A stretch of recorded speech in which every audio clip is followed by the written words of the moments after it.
الحمد لله وحده والصلاة والسلام على نبي من لا بعد أما بعد فقد قال الله تعالى في الكلام المجيد والفرقان الحميد أعوذ بالله من الشيطان الرجيم بسم الله الرحمن الرحيم إن الله وملائكته يصلون على النبي يا أيها الذين آمنوا صلوا عليه وسلموا تسليما اللهم صل على محمد وعلى آل محمد كما صليت على إبراهيم وعلى آل إبراهيم إنك حميد مجيد اللهم بارك على محمد وعلى آل محمد كما باركت على إبراهيم وعلى آل إبراهيم إنك حميد مجيد গত জুমায় দাজ্জালের আত্মপ্রকাশ, পৃথিবীতে তার অবস্থান কাল, ঈসা আলাইহিস সালামের অবতরণ এবং দাজ্জালকে হত্যাকরণ এই বিষয় নিয়ে আলোচনা করেছি। এই বিষয়টা 21 সালেও আমি আলোচনা করেছি অক্টোবর মাসে। আমি 21 সাল এবং 22 সাল, 21 সালের অক্টোবর থেকে নিয়ে 22 সালের ডিসেম্বর পর্যন্ত ধারাবাহিক ভাবে এরকম দুটা খাতা আছে, পুরোপুরি দুইটা খাতা। এই আমি ফিতনা কি কি ফিতনার কথা রসুল বলে গেছেন এবং রসুলকে আল্লাহর পক্ষ থেকে কি কি ফিতনার কথা বলা হয়েছে, কিয়ামতের আলামত কি কি, এই বিষয়গুলি আমি ধারাবাহিক ভাবে আলোচনা করেছি। তারপরে অনেকের কৌতূহল, এই যে ফিলিস্তিনে হত্যাযজ্ঞ চলছে ইহুদিরা, এরাই কি সেই দাজ্জাল? অনেকেরই জানার বিষয়টি ছিল। তাই আমি গত জুমায় দাজ্জালের আত্মপ্রকাশ এবং জমিনে অবস্থান, ঈসা আলাইহিস সালামের অবতরণ এবং ঈসা দাজ্জালকে লুদ নামক স্থান, তেল আবিব, বর্তমান যে কি তেল আবিব, সেখানে দাজ্জালকে হত্যা করা হবে। তাহলে এখনো ঈসা আলাইহিস সালাম নামেন নাই, নেমে আসেন নাই চৌথা আসমান থেকে, অতএব দাজ্জাল এখনো বের হয় নাই। তবে কথিত দাজ্জাল যেগুলি, সেগুলো সব সময় সব যুগেই থেকে থাকে। কথিত দাজ্জাল অনেক আছে। দাজ্জালের অর্থ আমি যেটা বলছিলাম, সেই অর্থের দাজ্জাল রাসূল বলেছেন দাজ্জালুনা কাজ্জাবুন সায়াখরুজু ফি আখিরিজ জামান দাজ্জালুনা কাজ্জাবুন। শেষ যুগে অনেক দাজ্জাল, অনেক কাজ্জাব বের হবে। দেখেন না তারা ফেসবুকে কি রকম হুমকি দেয়, এরা হলো দাজ্জাল। ফেসবুকে কোন ফোন আলাপ করে, বিভিন্ন ধরনের পরিকল্পনা আটে, এরা হলো দাজ্জাল, কাজ্জাব এদেরকে বলা হয়েছে। অতি মিথ্যুক, অতি মিথ্যুক, সেই হলো দাজ্জাল। যা হোক, এই বিষয়ে আমি সংক্ষিপ্ত আকারে কত জুমায় বলেছি। আবার অনেকে আবার জানতে আগ্রহী, তাহলে ইমাম মাহদী কোন দিন আসবে? জানেন তো কথা, এই মাহদীর কথা বলেও তো আমি গত বছরে বলেছি, আপনাদের মনে থাকা তো দরকার এইগুলি। আমি সেই গত বছরের বই আবার বের করি, আবার নিয়ে আসছি। মাহদী কবে আসবেন, তার বর্ণনা কেমন রসুল দিয়েছেন, এই বিষয়ে আমি 29 অক্টোবর 2021 সাল 13 কার্তিক 1428, 21 রবিউল আউয়াল 1443 হিজরি সনে আমি এই খুতবায় দিয়েছি, এই মেম্বারে দিয়েছি। রসুল সাল্লাল্লাহু আলাইহি সাল্লাম, নবী করিম সাল্লাল্লাহু আলাইহি সাল্লাম বলেছেন, মাহদীর নাম আমার নাম অনুসারে হবে, তার পিতার নাম আমার পিতার নাম অনুসারে হবে। তাহলে বোঝা গেল আল্লাহর নবীর নাম কি ছিল? মুহাম্মদ বিন আব্দুল্লাহ। তাহলে মাহদীর নাম হবে কি? মুহাম্মদ বিন আব্দুল্লাহ আল মাহদী। মাহদীর নাম কি হবে? মুহাম্মদ বিন আব্দুল্লাহ আল মাহদী। অথবা নবীর নাম আরেকটা ছিল আহমদ বিন আব্দুল্লাহ। তাহলে আহমদ বিন আব্দুল্লাহ আল মাহদী তার নাম হবে। এবং নবী আরো বলেছেন, সে আমার বংশের হবে, আলীর বংশ থেকে আসবে, আলীর বংশ থেকে আসবে। তার আগমনের সময় কাল কোরআন এবং হাদিসে কোনো কিছু বলা হয়নি, তবে এতটুকু বোঝানো হয়েছে তার আগমন দাজ্জাল ও ঈসা আলাইহিস সালামের আগমনের পূর্বে ঘটবে। তার আগমন দাজ্জাল এবং ঈসা, গত জুমায় বর্ণনা দিয়েছি, দাজ্জাল এবং ঈসা আলাইহিস সালামের আগমনের পূর্বে মাহদী আলাইহিস সালাম আসবেন। উনি আসবেন, উনি এসে গোটা পৃথিবী থেকে জুলুম, অত্যাচারী, নির্যাতন যতগুলি চলছে, এগুলি কিছুই থাকবে না, সবগুলি ধ্বংস করবে। পৃথিবীতে যত জালেম থাকবে, সব জালেমকে, মিথ্যাচার যত থাকবে সব মিথ্যাচারকে, যত অত্যাচারী থাকবে সব অত্যাচারীকে, সব অত্যাচারীকে তিনি ধ্বংস করবেন।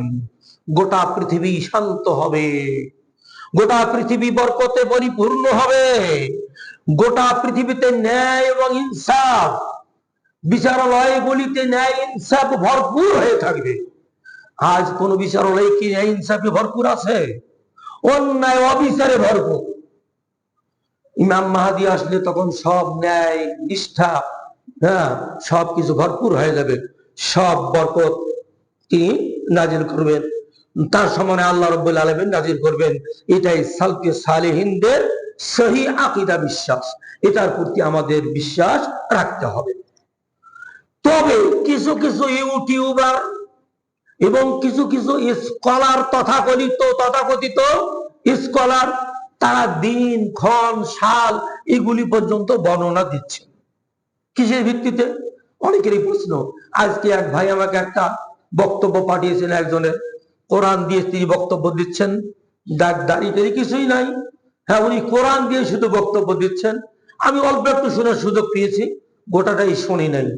হ্যাঁ, তো তাতে উনি যতটুকু, প্রথম তার বাক্যটা সুদ আর রেবা, রেবা আরবি শব্দ, বাংলা অর্থ সুদ, এটাকে উনি ডিনাই করছেন না, এটা অর্থ এটা নয়, এটা তথাকথিত মৌলবীদের অর্থ। তারপরে মৌলবীদের গোষ্ঠী সাফ যা কিছু করার দরকার উনি সব করেছেন।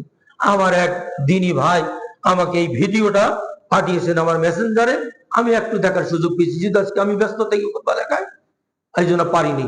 ইনশাল্লাহ ওটা ভালো করে দেখে প্রয়োজন বোধে আপনাদের সামনে উপস্থাপন করা হবে ইনশাআল্লাহ। তো এইরকম কিছু কিছু ইউটিউবার যারা বের হয়, তারা এইরকম কিছু কথাবার্তা বলে, তারা কিছু জাল জয়ী হাদিসের উদ্ধৃতি দিয়ে এই কথাগুলি বলে। যেমন একটা হাদিস আমি বলছি, ফিরোজ দাইলামি বর্ণনা করেছেন, রাসূল সাল্লাল্লাহু আলাইহি ওয়াসাল্লাম নাকি বলেছেন, ইয়াকুনু ফি রমাজানা সাউতুন, রমজান মাসে একটা বিকট আওয়াজ হবে আকাশ থেকে।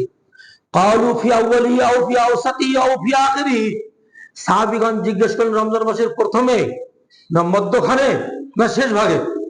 ক্বালা লা, রাসূল বললেন না, বাল ফিন নিসফি মিন শা'বিন রমাজান, রমজানের মধ্যভাগে আসমান থেকে একটা আওয়াজ উঠবে।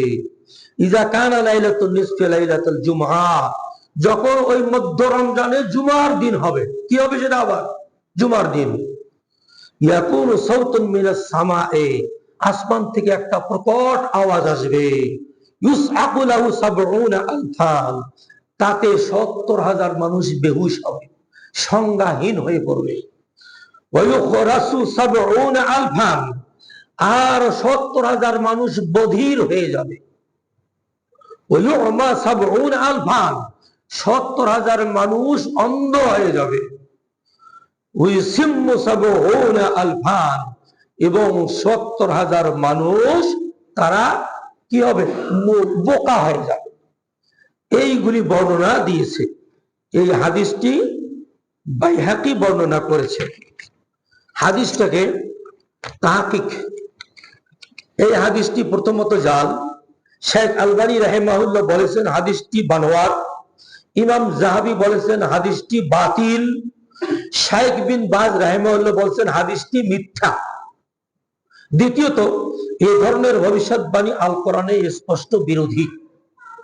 কিয়ামতের নিকটবর্তী আলামত নবী করিম সাল্লাল্লাহু আলাইহি ওয়াসাল্লাম যতটুকু বলেছেন ততটুকুই, কিন্তু কিয়ামত সংঘটিত হওয়ার সঠিক সময় রাসূলও বলেন নাই। সঠিক সময় কবে সেটা আল্লাহ জানেন। আর এই হাদিসে, অত্র হাদিসে সঠিক সময় কেউ বলে দিয়েছে রমজান মাসের মধ্য রমজানের শুক্রবারে ওই কিয়ামত সংঘটিত হবে। আবার সালও বলছে কেউ কেউ, কেউ বলছে 2024 সাল, কেউ বলছে 28 সাল, কেউ বলছে 28 সালের 15 তারিখে, আবার কেউ বলছে এটা 30 সাল, এইরকম বর্ণনা দিয়েছে। এই হাদিসটা যদি হয়ে থাকে সত্যি, তাহলে রসুলের হাদিস হলে আজ থেকে 1500 বছর আগের হাদিস। তাহলে 1500 বছরের এর মধ্যে, আজ থেকে 40 বছরের মধ্যে আমরা মধ্য রমজানের শুক্রবার পেয়েছি। আজ পর্যন্ত এরকম কোনো ঘটনা ঘটেনি। যেমন আমরা 2020 সালে 15 রমজান শুক্রবার পেয়েছি, 2012 সালে 15 রমজান শুক্রবার পেয়েছি, 2004 সালে 15 রমজান শুক্রবার পেয়েছি, 2001 সালে 15 রমজান শুক্রবার পেয়েছি। 1997 সালে 15 রমজান শুক্রবার পেয়েছি। 1992 সালে 15 রমজান শুক্রবার পেয়েছি। 1989 সালে 15 রমজান শুক্রবার পেয়েছি। 1984 সালে 15 রমজান শুক্রবার পেয়েছি। 1981 সালে 15 রমজান শুক্রবার পেয়েছি। এই যে গত 40 বছর পর্যন্ত 15 রমজান শুক্রবার পেয়েছি, কই কিয়ামত সংঘটিত হলো না? এমন তো আওয়াজ আসলো না।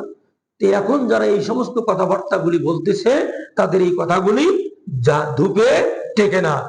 সলফে সালেহিনদের পরিভাষায় তাদের এই কথাগুলি মিথ্যা বানোয়াট। আল্লাহ রাব্বুল আলামিন এই সমস্ত ইউটিউবারদেরকে সতর্ক হওয়ার তৌফিক দান করুন, সঠিক বুঝ দান করুন। আল্লাহর রাসূল যতটুকু আলামত বলে গেছেন ফিতনা এবং কিয়ামতের পূর্ব লক্ষণ, সেই সমস্ত সহিহ হাদিসের আলোকে লক্ষণগুলি বলে জনগণকে সতর্ক করার তৌফিক দান করুন। আমিন। আকুলু কওলি হাযা আস্তাগফিরুল্লাহ লি ওয়া লাকুম ওয়া লিসাইরিল মুসলিমিন। বারাকাল্লাহু লাকুম ফিল কুরআনিল আযীম ওয়া নাফা'না ওয়া ইয়্যাকুম বিল আয়াতি ওয়াল যিকরিল হাকীম। ইন্নাহু তাআলা জাওয়াদুন কারীমুন মালিকুন বাররুর রহিম। اللهم اعز الاسلام والمسلمين واذل الشرك والمشركين ودمر اعداء الدين وانصر عبادك المؤمنين. اللهم وفق لنا لما تحب وترضى واجعل اخرتنا خيرا من الاولى. اللهم خلد ممالك الاسلام ودولة بنغلاديش. اللهم اجعل آمنة ومطمئنة سائر بلدان المسلمين، خصوصا بنغلاديش، بوسنيا، كشمير، افغانستان، جزيرة باكستان، فلسطين، يمن، سوريا، عراق، الاراكان. اللهم انصر من نصر دين محمد صلى الله عليه وسلم واجعلنا منهم، واخذل من خذل دين محمد صلى الله عليه وسلم ولا تجعلنا منهم.